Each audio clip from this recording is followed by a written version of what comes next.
Okay, Jubei, thanks very much for talking to us. Are you looking forward to your set tonight? Yes, always do, especially at Superveillance in digital with the sound system. It's always nice. Excellent. Superveillance has been running a long time in Newcastle now. What do you think of it as a night? It's very strong because it's obviously been running for like 9 years. Yeah. So it's got a good following. I mean, like they always get quite diverse lineups. You know, if they got someone like Hype on, for example, next month they got someone like Scientific, or a few months ago, for example, they had like Clips, Marquee, and Marcus Intellects. So it's quite diverse. So there's something for everybody. I think what they always try to deliver. It's not. It's just a well-rounded night. I think. Yeah. Something for everyone, which is important. Definitely. You live in Newcastle, so what do you think of the scene in general? I think it's quite good at the moment. I mean, I've lived up here for like 3 years now. Like getting into like how everything works up here, and you got your forums like your Newcastle Beats and stuff like that, and then you got Superveillance, which is the more dominant night in the area, and then you've got like stuff like Curves, and then other things like Grenade and is it Calcutta as well. So I guess if you're going to view it on that point, there's like 4 or 5 different nights. So the city's obviously got a big enough fan base of drum and bass to cope with that many nights. Definitely. So yeah, I'd say it's pretty strong up here at the moment. Yeah. Excellent. How do you think it compares to other cities? Like London's the big one. Well, it's its own thing, isn't it? You can't really compare it to another city because each city's different, I guess. Yeah.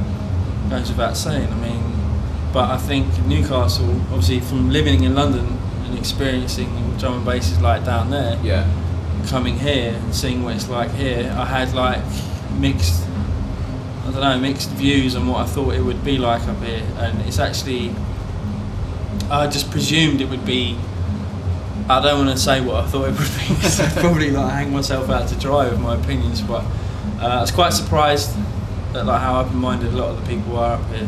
How do you find the crowds in comparison to London? They seem to let go a little bit more than in London. They're not so much looking at what you're playing next or what tunes you've played, or they're just more into like the actual music, which is a much better thing, I think, than like people in London. Oh, I've got this record, so I'm not dancing to it. I'll wait till I hear a tune that I haven't heard before, then I'll dance to it. Sure. Then I'll make my opinion of it. But up here, it's like, who cares? Who gives a shit? You know what I mean? It's a bad tune. I'll dance to it, which is a good thing. All right, we'll go a bit more specific now. Can you tell us a little bit how you got started in the whole scene? Well, I got obviously into it through tapes and stuff at school. I used to be into like techno and hip hop stuff when I was at school, like Detroit techno. Yeah.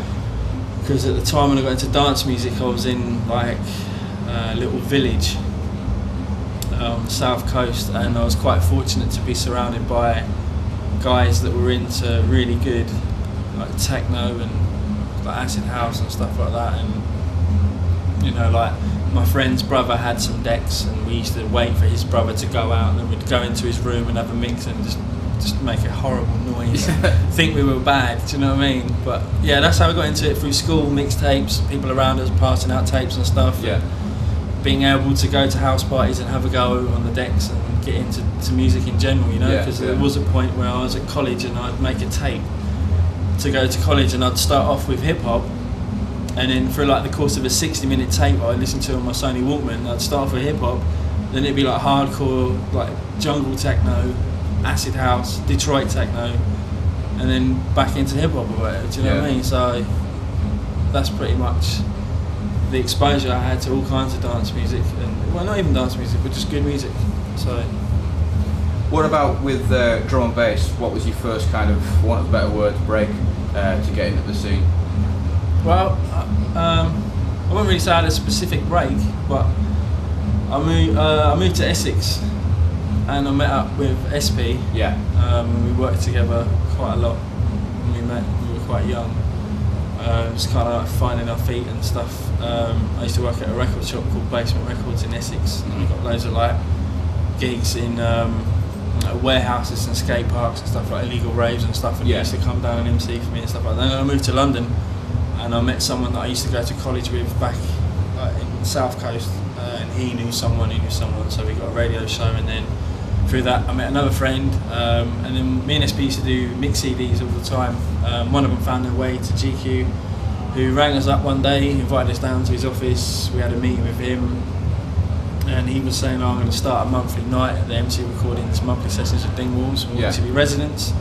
And then from there, that's pretty much where it all kind of started, really. Like people, it went from being just playing on the pirate radios to playing in clubs, which was quite a big step, and it really helped. So definitely. GQ was kind of like the catalyst in spinning everything up, really. I mean, it sounds like you've worked with quite a lot of people sort of over the years. Could you sort of go through some of the collaborations that helped you get where you are? Yeah, I mean, I've been really fortunate, I think, with like who I've met and when I've met them, in terms of like producers, and some people as well, you know. I mean, like I used to go to Swerve on my own, and I got to know Bailey for a friend of a friend. Yeah. So I used to go down on my own sometimes, meet him, then he introduced me to Breakage, and then about a year or two later, me and Breakage did a tune which came out on GQ's label MC Recordings, and then obviously like through SP we've worked together. My friend Will Daquan, who was Allied Force, they've done stuff with Sabre as well, because he was part of MC Recordings a few years ago. Done stuff with him, and then through a mutual friend, when I went to Holland and played once, I met Icicle and Switch and Lensman, so I've worked with them as well. Also recently I've just done about 3 or 4 tunes with Logistics as well, so they're all done. And hopefully got some more to come as well. Obviously Phobia as well. Yeah. Through coming up here on the One Extra tour a few years ago and met him, and we played here for the first time. So I kept in touch with him, and then when I moved up here, just rang him up and said, look, I'm here in Newcastle, you know, do you want to meet up? So we did, you know, and then done some music with him. So yeah, I've been quite fortunate, I think, with like the people that I've managed to work with. Definitely. From that list of people, there's no jump up, clown stuff, I'm going to say the words, cheesy stuff really in there. Is that the sort of sound that you prefer? Sort of straight down the line, serious drum and bass, basically? Yeah, because I think like when I grew up, I didn't listen to shit music. Like, I'm not saying that it's shit. No, but I'm just saying that like what I listened to like was of a higher quality. It wasn't, you know, like with Detroit techno. Yeah. It's quite serious, you know, and like hip hop, the sort of hip hop that I listened to, it wasn't very party. It was kind of a bit more moody, a bit more serious. And I think like that's carried through when I eventually got into the studio. When you flick through sounds and stuff, you tend to pick sounds that you like. The sound of obviously, yeah, sure. You know, that's a bit of an obvious thing to say, but it tends to relate to what you like in music, yeah. You know. And I guess I find that I like a more serious sound, and I was, you know, like I guess I was brought up listening to like, well, metalheads, do you know what I mean? Yeah. For example. So when I eventually went into the studio, or worked with people in the studio, I wasn't looking for the do you know what I mean? Yeah. I was like looking for the different sound, like more serious, and it wasn't like, well, yeah, it was a conscious decision. I didn't want to make anything shit or jump up, you know. It's not what I do. I leave that to people that do that, and fair play to them, you know. But like, that's not where my heart lies, so I would never do anything like that. And it wasn't, well, yeah, it was a conscious decision. Yeah. I didn't want to do anything like that, so. That's right.